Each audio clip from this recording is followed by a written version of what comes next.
Alright guys, so it's day 4 of getting the truck Cummins swapped. This is how far we are right here. So you can see we got it almost in. I have it on the jack still. But right now, what I'm going to do is probably take this balancer off so I could lower it down a little and then get the mounts on, because I had to take them off to be able to shove it in there. And you can see right there, I had to take the mounts off off of the block so I could shove the engine back in. Right, I can't get any lower because I'm gonna have to trim this cross member here so that the balancer could go down. But for now, I'm gonna take the balancer off and see if I have enough room to maybe move the engine a little more back and then get the mounts on. And I'm gonna have to play with it because it's super close to the firewall, so we're gonna have to get creative here. We're also gonna have to get creative because the turbo is hitting the line right there. So we're gonna see what's gonna end up happening, but be a lot of movement. Yeah, that's where we are. We're gonna have to start getting things dialed in, ready to leave it sitting there, and then I'm gonna have to take those mounts off. I have some poly mounts sitting inside that I'm gonna put on because those black ones are gonna sag with the weight of the Cummins.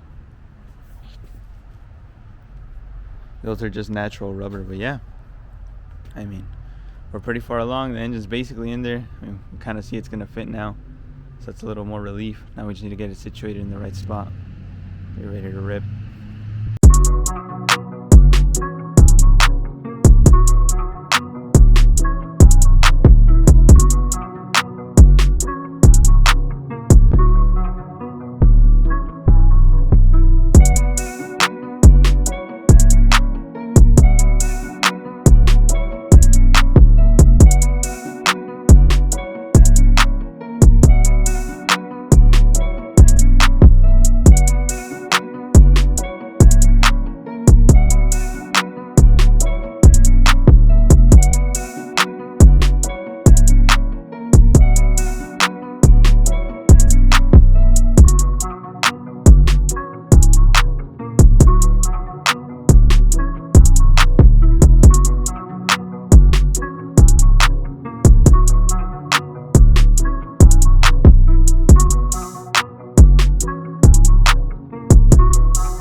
Alright guys, so we're pretty far in now. We got the engine mounted. You just saw a time lapse of me pulling the transmission out too.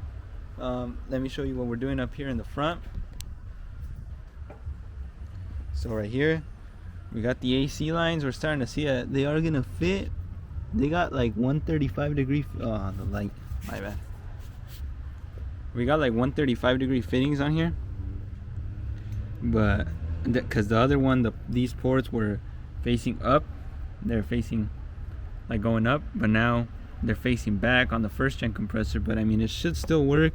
Getting the hoses on might be tight, but I think if I rotate this one up like this and then that one straight down, I should be able to get the hoses on and everything should still work, and I won't have to make new AC lines, which will be a big plus because last thing I need is to be making AC lines.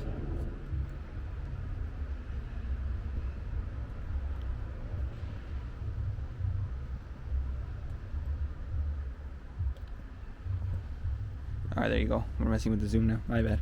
Okay, whoa. So yeah, Last thing I need to do is be making AC lines. So I got those plumbed.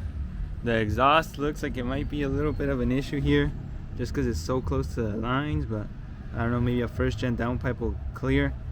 Next, we're gonna get the starter in. The other thing I'm not sure about yet is I'm gonna use these mounts or not. Oh, hold up, my bad. There you go. If I'm gonna use the stock like OEM rubber mounts, or I have poly mounts inside, but I don't know if it's gonna shake the truck too much, or if these are gonna allow too much flex. So, still debating on what I'm gonna do there. Yeah, I need to swap this canister over from the LS one, so I could have 2 return lines and 1 pressure line, so I could feed the hydro boost up here. Then another issue I ran into was here. I had a nice pusher elbow for it, but when I mounted it, you can see here, I grabbed the corner a little bit because it hit the brake booster. I have a picture up I'll post in the video of how it hit the brake booster, but here you can see like it doesn't work. It hits, so I don't know if I'll be able to move the booster over a little bit, or I'm gonna have to get a new pipe. I saw some that come out and then forward this way, like by pusher intakes, which are, there's just like a cheap one that I got, because I mean it looked good, it worked cheap on the stand. I mean it looked awesome and it worked awesome, but obviously you don't know what's gonna hit and what's gonna rub until you get it on the truck. Like as you can see back there, I kissed the firewall on the way in. I bent my transmission dipstick tube. I smashed it when I got the transmission out. So there's a lot of little stuff.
guys, so it's day 6 now of working on or day 7, my bad.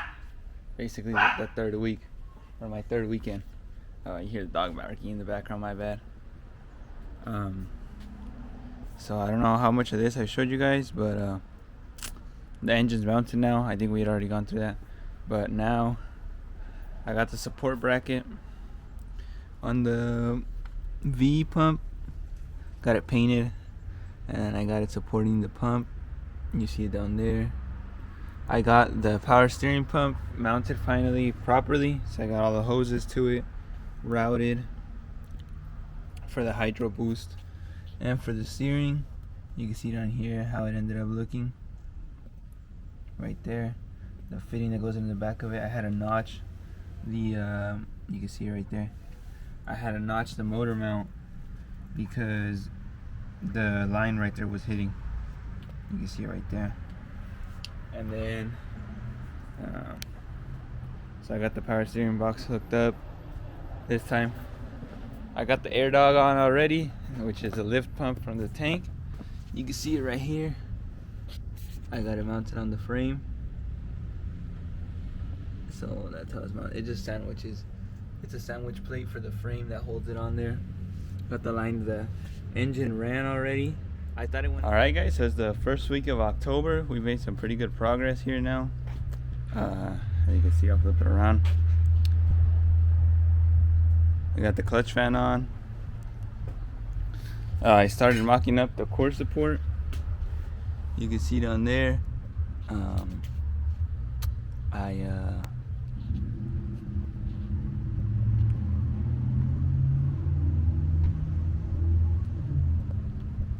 I started cutting the holes for the intercooler right here. So there's that one. They still need to get trimmed though. These are just super rough cuts. Trying to get it to fit in. I ended up missing the lines for the condenser, trying to bend them out of the way, so I think I'm gonna just move them over. I didn't mess them up. It looks like they have like a hairline crack, but I'm not gonna chance. I'll just get replacements.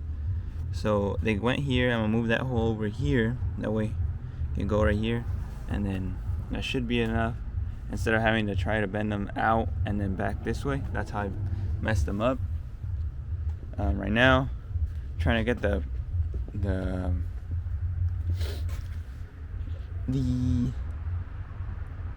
panhard bar bracket on, but I got it all drilled and it's ready to go on. There's just those 2 holes that are offset to the side.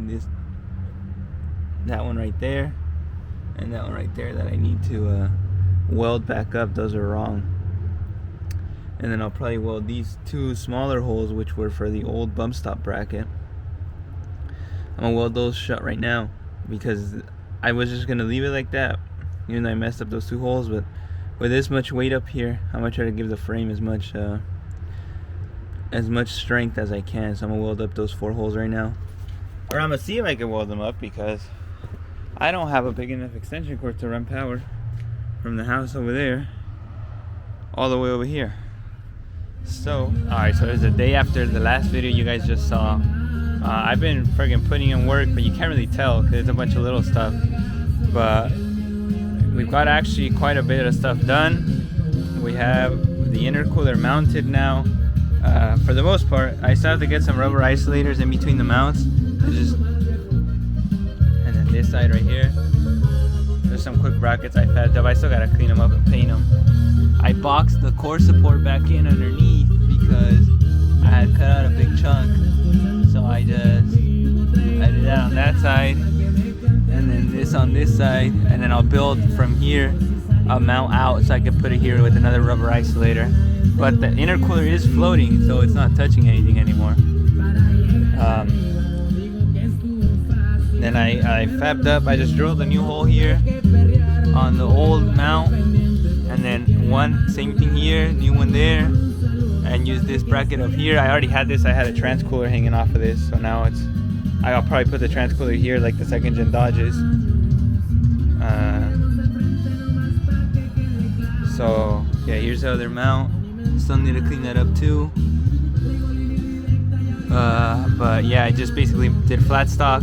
This is just tacked so I can see how it looked. But yeah, it's all mounted up now. I might make a mount here. I'm not sure yet, just because the lines go through there, so we'll see. Yeah, the intercooler's mounted. I got this nice piece of stainless with the 90 there, and then another 90 into the radiator here. I still need to cut it to fit, but for the most part, that's the cooling system. The lower hose is just the OEM Chevy hose.